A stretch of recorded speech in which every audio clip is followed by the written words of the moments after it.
Hello class, welcome to a very brief tutorial on how to form a hypothesis.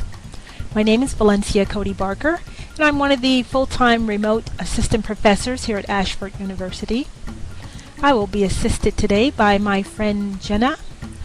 Jenna has a question about fish behavior and she would like some assistance with forming a hypothesis. Before we can assist Jenna, let's have a quick review of the scientific method. I am 100% sure that you've reviewed this information in your textbook, but as a refresher we'll go over it again just in case. Remember, the scientific method always begins with an observation of a situation or a problem. We form a hypothesis, and we'll be working on that more today, followed by an experimental procedure where we gather and analyze data, and then we draw some conclusions. So let's make sure that we fully understand what a hypothesis is before we help Jenna. A hypothesis is a supposition or a proposed solution or prediction to a particular scenario. So yes, it's correct to say that it's a prediction statement, but it's a very structured, formal type of prediction statement. And there are two key components of a hypothesis. You must have experimental variables, both dependent and independent, and your hypothesis must be measurable or testable in some way. So keep those two keys in mind as we help Jenna. So Jenna has observed for us that fish sometimes leap from the water, and she has also observed that there are items near these fish, such as a snake or soda cup or donut. So let's go back to our keys. First of all, those variables. Let's identify the experimental variables here. We have a dependent variable, which would be the fish, because that's the target organism or what we're interested in. And then anything that may potentially influence the fish behavior, then that would be the independent variable.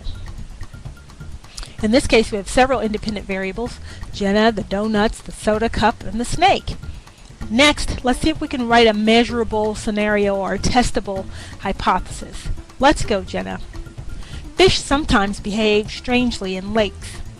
Well, the problem here is we have a dependent variable, but we don't have an independent variable, and it's nearly impossible to measure how strangely something is behaving.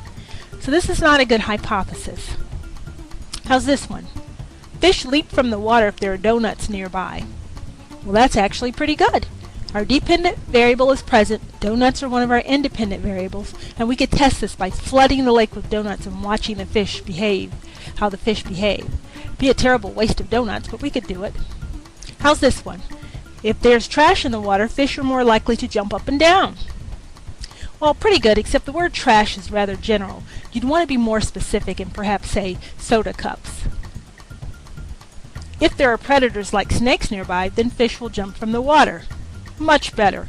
Very specific. We used an independent variable of a snake, and our dependent variable is present. We could test this by adding lots and lots of snakes to the water and then watching fish behavior. Be kind of scary though. So finally, let's review. A hypothesis is indeed a prediction statement, but it must include your key components of the experimental variables, and it must be measurable or testable in some way. If you include those two components, you can never go wrong. Well, that's it for me. Thanks for watching. Oh, and by the way, if you're super curious about why fish really do jump from the water, check out this guy's website. Well, have a great day, and thanks again.